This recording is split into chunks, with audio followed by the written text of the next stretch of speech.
নমস্কার, আমি কৃষ্ণা। আপনাদের সকলকে স্বাগত জানাই ইন সার্চ অফ লাইট চ্যানেলে।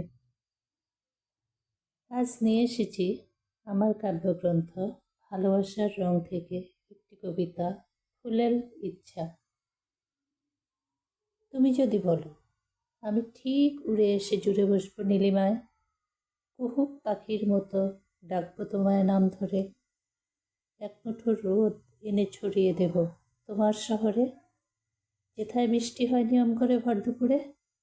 তুমি যদি বলো, রং বেরঙের আবির নিয়ে আসবে এবার ফাগুনে, ছিটিয়ে দেব তোমার সাদা কালো জীবনে, যেথায় পিয়ানোর গায়ে বিষাদ লেগে রয়ে 12 মাস, নদী শুকিয়ে যায়, পিপাসায় কেঁদে ওঠে বুনো হাঁস। তবু যদি মন না ভরে, বসন্তের কোনো এক সন্ধ্যায় দিয়ে যাব চাঁদ পেরে, জ্যোৎস্নায় ঝলমল করে উঠবে বৃন্তের অবশিষ্ট কুসুম, জেগে রইবে শুকতারা, হলোই বা রাত নির্ঘুম। ভীষণ ইচ্ছে করে জানো, লোনার সমুদ্রে স্বপ্নের মিছিল এঁকে দিতে, সেই মিছিলে হারিয়ে যাবে যত না পাওয়ার হিসেব নিকেশ। হয় যদি হোক না শেষ থেকে শুরু, নাইবা শুরু থেকে শেষ। ধন্যবাদ।